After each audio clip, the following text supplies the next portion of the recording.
The race to replace Rachel Notley as Alberta NDP leader begins on February 5th and wraps up on June 22nd. Now, the party was in Red Deer recently establishing the rules for the game, for the contest. To chat about this in more detail is our legislative reporter and the Alberta correspondent for the National Post, Tyler Dawson, who joins us from beautiful Canmore.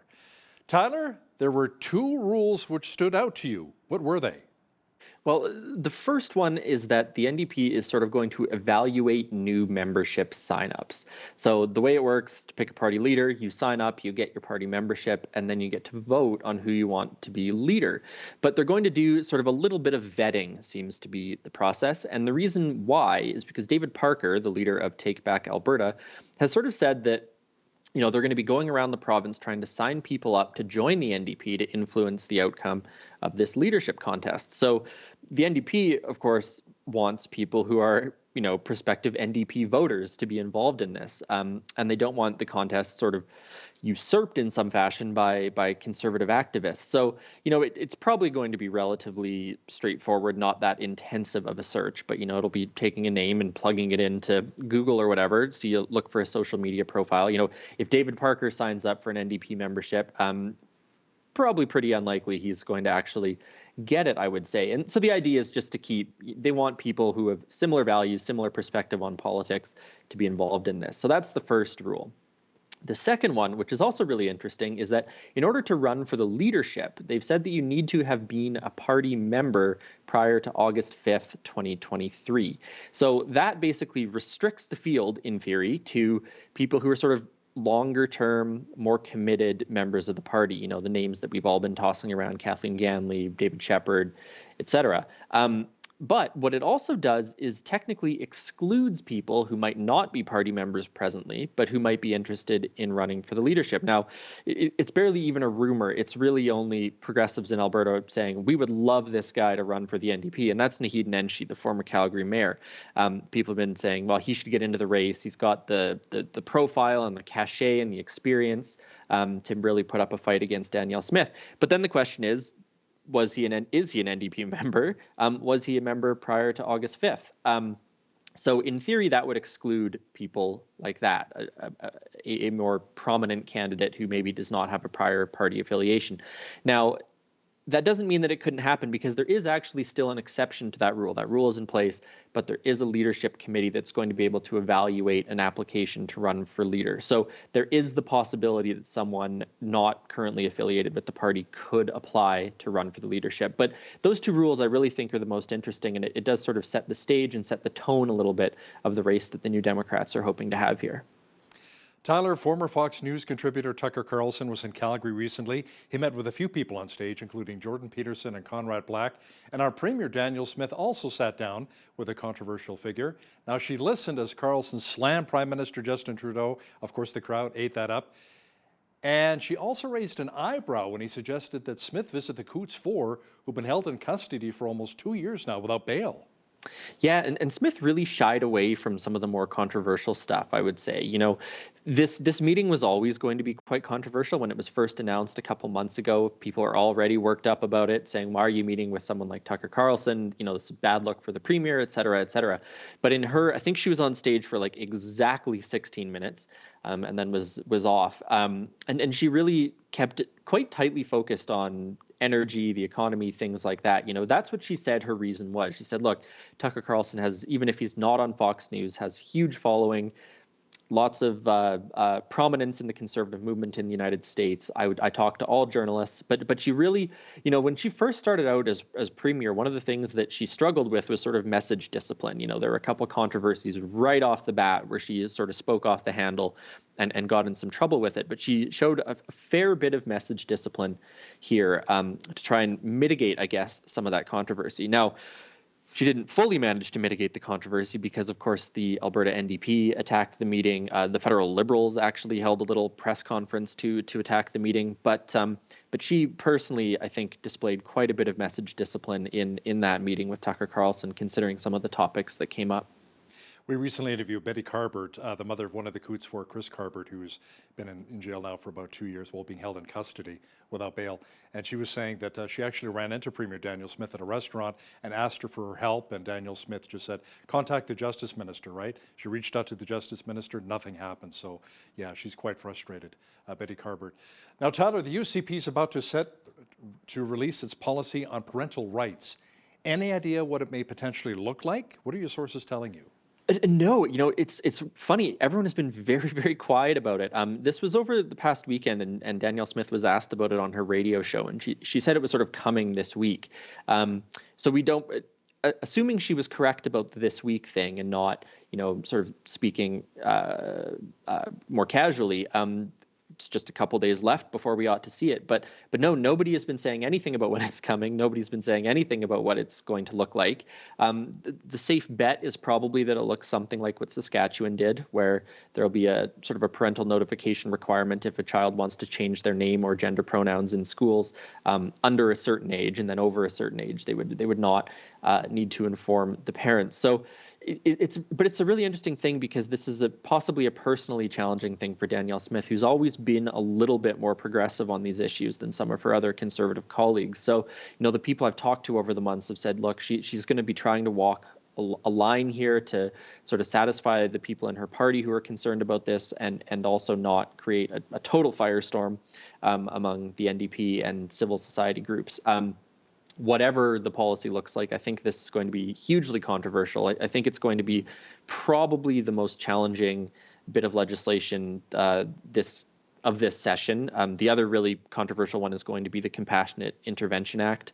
That'll be the forcing drug addicts into treatment stuff. Those will be the two, I think, most controversial bits of legislation coming this session, and it looks like they're going to be starting with the parental rights one. So very few details, which is unfortunate, but I think we can confidently say that it's going to be a very, very intense and tense exchange in the legislature, and also, in terms of protests and things like that. I've no doubt we're going to see a bunch of that as well. Fireworks makes for good television, so it does. Bring it on. Tyler, the province is weighing whether to step in to put a stop to single-use item bylaws in both Edmonton and Calgary. Many in my hometown of Calgary are not happy about having to pay 15 cents for a fast food paper bag. And Premier Smith says this bylaw is taking things a little too far. Yeah, it's a real risk of spilling your fries all over the seat when you're driving home, isn't it? Yeah. So, I mean, the municipalities are sort of creatures of the province in a lot of ways. So the province has a fair bit of leeway to sort of step in on municipal affairs.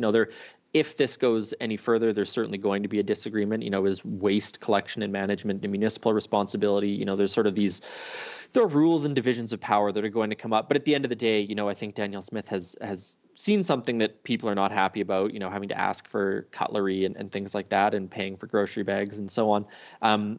And so the province says that they might step in on this. What that will look like, a little bit hard to say. But certainly, Danielle Smith had said, I think that this is ideology, not common sense, and certainly trying to cast her government as a government of common sense. So at a bare minimum, I think we're going to see some more criticism and sort of pounding on the lectern about it.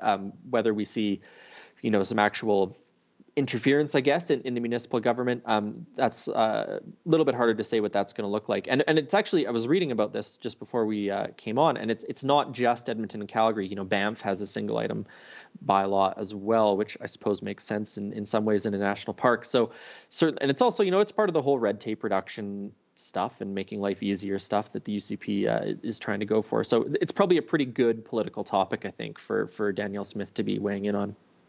There's some good news when it comes to our healthcare system here in the province. Shoppers Drug Mart is investing $77 million to create pharmacy clinics, and the province is nearing a deal with nurse practitioners to open their own clinics. And Tyler, doctors, meanwhile, are still waiting on around $200 million to help with administrative office costs and negotiations on a new payment model. Yeah, so some good and some bad. Obviously the healthcare system's been a huge topic of conversation for the past, 20 years, but more precisely the last sort of 8 months. When Danielle Smith became premier, she tied herself quite closely to this issue, which some have told me that they think was a bit of a misstep, that she's sort of taken some personal ownership of the state of the healthcare system, which of course means if it doesn't improve, she's at risk of being blamed for it. But there's all these things afoot. There's this breaking up of Alberta Health Services into 4 different units that has been pretty controversial. There's this pharmacy clinic thing that Shoppers Drug Mart is doing. Now, I should add that the government is not, as far as I'm aware, investing any money in this. This is all sort of private money. And pharmacists already have quite a bit of leeway in Canada, or in Alberta, I should say, in terms of what they can do, prescribing, things like that, injections. So that might help alleviate some of the stress on the healthcare system. The nurse practitioner deal, once that's done, what that would look like is nurse practitioners would be able to open their own clinics, which again, this ought to take some people out of the queue for a primary care provider, might prevent some emergency room visits, things like that. The big sort of risk factor at the moment is, as you alluded to, the doctor situation. The Alberta Medical Association saying there's doctors, particularly in small town and rural Alberta, who are worried about the solvency of their practices, whether or not they're going to have to close up shop because they can't make money. So all of this has been sort of circling, and everyone is sort of quite concerned about it, I think. And there's there's these perhaps positive developments happening, and then this other sort of looming issue of doctors who are really struggling right now. So the UCP is doing a lot on it, I think. Certainly critics would say they're not moving quickly enough and things like that. But hopefully there's some relief in sight for the beleaguered medical system. Yeah, there's already such a shortage of physicians here in the province. We can't afford to have more leave. We'll have to see what happens there. The Trans Mountain Pipeline expansion project has been delayed yet again, Tyler. But what's the holdup this time? An unspecified technical issue. So to some extent, who knows? This is by no means the first delay that the Trans Mountain expansion has gone through. It's got to be 10 years of delays and problems at this point. I mean, this was a thing during the Notley years, during the Kenny years. But it was close. That's the thing. It was really, really close. It was supposed to be opening towards the end of the first quarter. So sort of in early spring seems to be when they thought it was going to be up and running. And oil producers have been sort of stockpiling oil, barrels of oil, to send down the pipeline. This will increase the capacity of the Trans Mountain Pipeline from, I think, about 300,000 barrels a day to about 800,000 barrels a day. So doubling and then some the capacity that pipeline has. And so part of the issue, part of the risk is that if there's all this oil sitting there that doesn't have anywhere to go, that could start bringing the price down for Western Canada Select, that's the issue we had back, if people remember, in the Kenny years, when there was talk of, buying oil tanker trains and shipping them by rail and all that kind of stuff when oil was trading at like -$dollars per barrel. So a little bit of a financial issue for some of the oil companies, potentially, possibly a little bit of a budget issue for the Alberta government once they get into budget making, but also just another step, I guess, in this saga of trying to get that pipeline up and running. Hey, the province was saying, speaking of oil, as long as oil is below $80 US a barrel, West Texas Intermediate, we could see another 4 cents added to the provincial fuel tax, coming back up to the full 13% at the end of March. Is that still the plan? What are you hearing? As far as I know, it is, yeah. So when they extended the fuel tax cut, basically what they did is they pegged it to West Texas Intermediate. And they said, if oil is trading over, I think it was $100 a barrel, there'd be no fuel tax because, the royalty revenues would be coming in at such a scale that wasn't going to be necessary. But once the oil price started coming down, the government needs, to have dependable and regular money coming in. And so the fuel tax would start getting added back on in phases. So yeah, that's the other thing, if oil continues to stay at a relatively low price, that is certainly going to affect the fuel tax and also the price of gasoline and diesel for folks who are filling up their vehicles. Tyler, an interesting story coming out of Utah. Republicans there have devised their own version of the Alberta Sovereignty Act inspired by Premier Danielle Smith's legislation.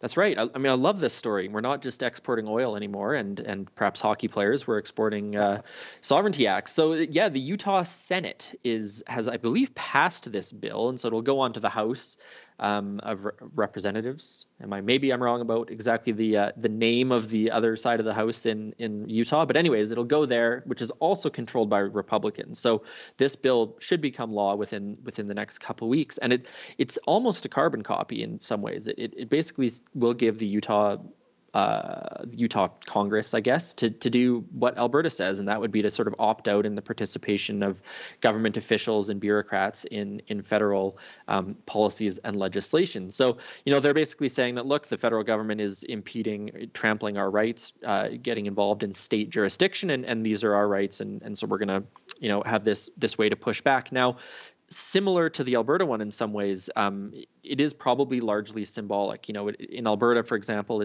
still remains a bit unclear what precisely it would mean on the ground. And in the United States, of course, the Constitution has a supremacy clause, which means that federal legislation supersedes state legislation. So this is perhaps even more symbolic than the Alberta one, but still very, very fun. And actually, the Alberta United Conservatives got straight up credit from the Republican senator who conceived the idea. So, we've gone international.